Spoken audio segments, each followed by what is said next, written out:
This evening we will be discussing, Mirz Hashem, the concept of matzah. Matzah has in itself the literal meaning, which means uges matzahs, crackers. That's basically how it's described in the Chumash, in the book of Moses. Uges is crackers. Then comes the innermost, deeper insight in the idea of matzah, which is basically the taste of matzah, what it signifies, and the ingredients of matzah. The taste of matzah is a very simple taste. There's no flavor. It is referred to as lechem eini. It is referred to bread of poverty because it is simple. It is not. There's no fruit juice. There's no There's no additional flavor in the matzah. It is just flour and water. Chassidus explains that when it comes to matzah, it is basically representing emunah, belief, in the same sense that the taste of matzah is something that is very simple, nothing exciting, nothing out of the ordinary. In the same sense, this signifies the basic foundation of a Jewish person, and that is belief, emunah in Hashem. And that is also considered plain and simple. There is no logic, there is no details of logic on what the emunah is based, on what the belief is based. It is something that is completely based on the genuine quality of the person's soul, born a believer, a child of a believer, Maminim b'nei maminim. The Jews are believers, sons of and children of believers. Avraham Avinu, our first forefather, was the one that was the Reish Lemaminim, was the beginner of all the believers, and from then it was passed on to us from generation to generation, belief in the Almighty. In the Zohar it's mentioned that matzah is a food of belief and a food of remedy. What does this mean? As we'll explain it further. Basically, that it has two ingredients. It has the ingredient that it nourishes belief. It nourishes the belief that is in every Jewish soul. And in addition to that, it is also a food of remedy.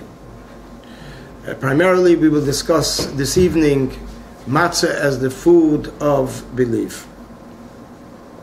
There's an interesting quote that the Baal HaTanya, Rav Shneur Zalman of Liadi says it in the Hayom Yom of the 16th of Nisan, that the first night, Pesach, matzah represents the food of belief. The second night of Pesach, matzah represents the food of remedy.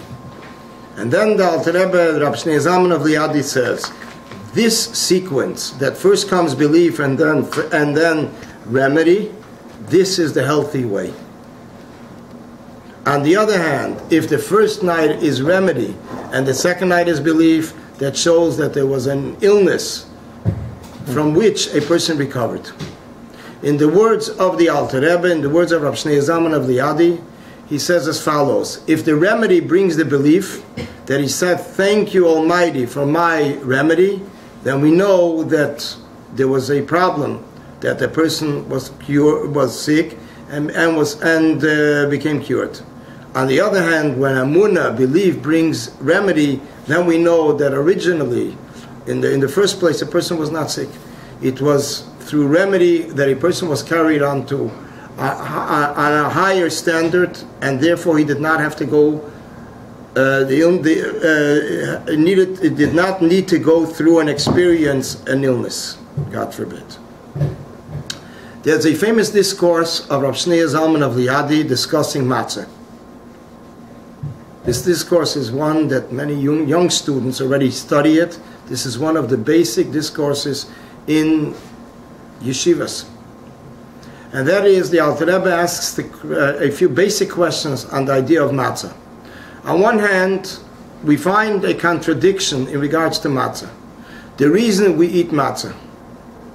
In the Haggadah, at the Seder night, we discussed that eating matzah is because lehispik b'tzeker shel aviseinu lachmetz, that because the dough did not get a chance to rise, by that time the Almighty revealed Himself and redeemed the Jewish nation, the Jewish people from Egypt, and therefore we eat matzah. As we pointed out also, matzah zu shonu eichlem, that this matzah that we have on the Seder plate, why do we eat it? We eat it because it was the dough didn't rise.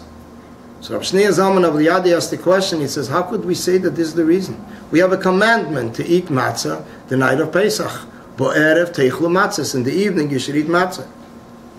And the question is, as the Haggadah says, should we do it even at the daytime? Should we do it from Rish Chodesh? And we derive from different verses that we need to eat it, and the Haggadah and everything is done in the evening. And the matzah is eaten in the evening. Bo'erev teichel matzahs, and everything else is in together. When the time b'shosha yesh matzah morer menachem lefanecha, when there's matzah morer in front of us, this is when the Haggadah is recited, and this is when everything is done together. So the question is, which is it? Is it a commandment, or is it something of the experience that they had the first night of Pesach in Egypt, when the Almighty revealed Himself and took him out of Egypt? Another question the Alter Rav Shneur Zalman of Liadi asks is, why is it that by matzah we find on one hand that matzah is written with a vav, matzois is with a vav, mem tzadik vav tov. On the other hand, we find that sometimes it is written without a vav. There is no vav serving as the third letter of the word matzahs, which according to grammar there would need to be a vav because we're talking about plural. So there's no vav. So the Rebbe begins explaining, and this will be understood by understanding what is the significance of Pesach. What does this mean for the Jewish nation? So the prophet Yechezkel says that the idea of Pesach is the birth of the Jewish nation. He refers to it, B'yem Heiledes Esach. This is the birthday of the Jewish nation. When we speak about the birth of a child, the child doesn't just come out and is a wise person, but actually the child needs to develop, needs to mature, and then becomes wise, and then is completely a mature adult. The Jewish nation, when they went out of Egypt, they were considered like coming out from the womb of the mother. Our sages tell us, Lokachas goy mitkerev goy is like taking a womb out of the mother. They became a independent nation, an independent people when they were taken out of Egypt. Originally, they were like in the womb of its mother, and therefore they were not considered an entity for themselves. As our sages tell us in the Talmud, that ubar yerech imehu, that a child in the womb of the mother is considered part of the mother. It's like the hip of the mother. It's not an entity for itself. And therefore this is the reason for celebrating a birthday, because that's when a person becomes an independent entity, an independent world, and begins its mission in world. One's mission in world to accomplish all the good things and positive things in world. So therefore, when it comes leaving at the point that they left Egypt, they were actually just born then. They were just established then as an entity for themselves. In order that they should be able to relate to godliness, which this is that eventually they will approach Mount Sinai and receive Torah and become then a full-fledged nation, the chosen nation, chosen people. So they needed to do it in a very gradual way, step by step. by a child, in order that the child should be able to relate to the Father, and in our case, the Jewish nation relating to the Almighty. So the Talmud tells us in the Tractate of Brachas, Ein ha-tineg yochel ikris abo ad sheyitem tam dogan. A child cannot refer to the Father, relate to the Father, till he tastes a taste of wheat. Dogon. Dogon literally means corn. It means, in other words, that this brings in a certain maturity, a certain instinct in the mind of the child, that the child should understand that this person near him is his father, is the child's father. The same thing was also in regards to the Jews leaving the Egypt. When they went out of Egypt, in order that they should be able to relate and establish a certain connection, relationship with the Almighty. So initially, this was the matzah that was given to them in order that they should be able to relate to the Almighty. And therefore, this matzah was something that established a relationship between them, the Jewish nation, and the Almighty. And Shnei Zalman of Liadi continues and brings out why it was a need that it should be matzah and not chometz, not dough that's not being attended to, and it's not kept from rising, but matzah, exclusively matzah. The idea of chometz is something that shows that it's rising, the dough is rising, that shows self-esteem, that actually self-esteem in a positive way could be a very special feature, but we're talking about arrogance, gaiva. Person uplifts themselves like dough that rises. This expresses the negative energy that there is in the world, and also the evil, eventually the evil that results out of arrogance. On the other hand, matzah shows on humility, subduing. This shows the state of bittul, state of nullification, committing one's will for the will of the Almighty. As it's mentioned in the ethics of our fathers in Pirkei Avos, batla ritzein cha mipnei ritzeinei, nullify your will for the will of Hashem.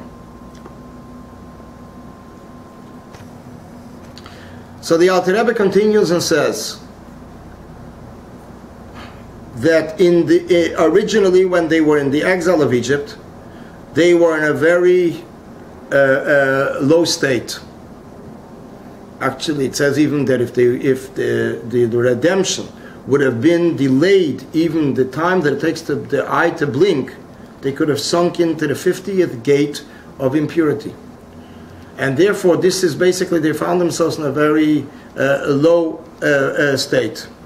And then came the redemption by midnight, and they were taken out. So therefore, then, they were not developed yet. They were not mature yet in their state, in their relationship with the Almighty. It took actually the 49 days of counting Sfira, counting the Sfira every day. This is something that relates to the refinement of their personal character traits, and therefore prepares them in a very mature way for the giving